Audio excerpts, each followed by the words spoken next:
What the fuck are you doing? The owner of the voice that had dripped with curses spluttered. You could have killed me. I could ask you the same thing, you idiot, Nate snapped back. The man cursed loudly. I'm the idiot. Fuck, I was walking and suddenly your devil horse mowed me down. Nate looked pointedly at Juno, who, in the light thrown by the moon, was standing still and docile by a tree. You're the idiot, 'cause you don't go crawling around in the dark on a freaking ranch. I'm on a cleared path, and there should be lighting here. Geez, get your ass off the ground, Nate snapped. He didn't have all night to be talking to whom he guessed was the guy from the city himself, Jay freaking Sullivan. Help me up, Jay ordered quickly. Get yourself up, Nate offered in return. You fall over, you get yourself up and standing. The rule of the ranch. The ranch with no freaking lights. There should be a rule about that. Where's my damn phone? Nate's eyes had gotten used to the dark again after being blinded by the blue-white light of Jay's phone. He kicked the phone closer to Jay's hand, and Jay fell on it like a starving man. He pressed buttons, and the damn flashlight shot a beam of bright light into the trees above them. What the light illuminated was an image Nate was going to remember for a long time. This guy, the new man who was going to whip the ranch business into shape, was all slim and blond and sexy and ruffled. Covered in Montana snow, he was messed up, but he wore the damp well. Nate's body fought warring emotions, instant appraisal of a fine piece of meat, and abject horror that Jay Sullivan was a complete moron. A shivering moron. Turn off the light, you idiot. Nate grabbed the phone from Jay's hand and turned it over, wondering how the hell he was going to turn the light off. When he couldn't immediately work it out, he pocketed the cell. What the hell, asshole? Give me back my phone.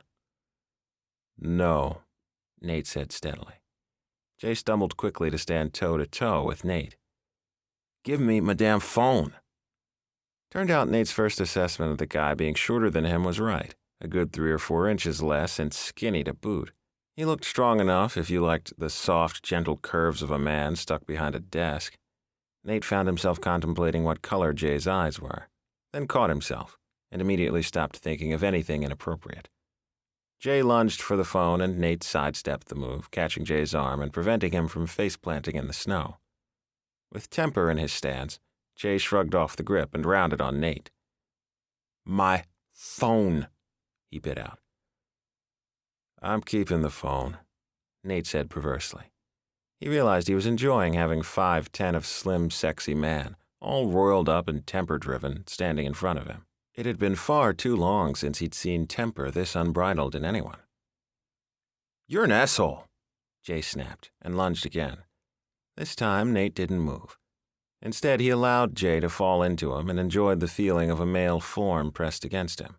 Shame it was all about the temper. Nate pushed Jay away. He was enjoying this teasing play far too much. Jay clearly wasn't seeing it as teasing or playing. He was spitting mad.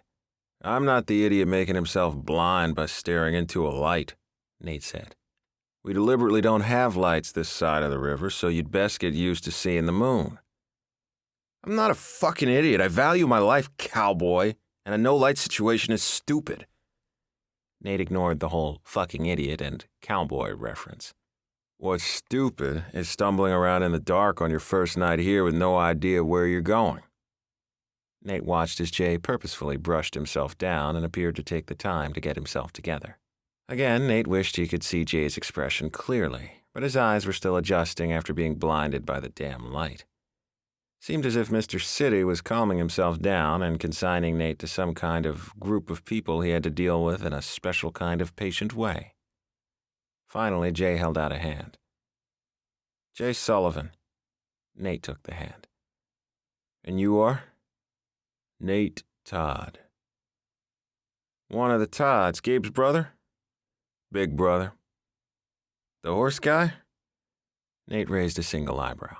That was what he was being labeled as? The horse guy, he confirmed. They released the grip and Jay held out his hand again. My phone, he said very deliberately. Please, he added firmly.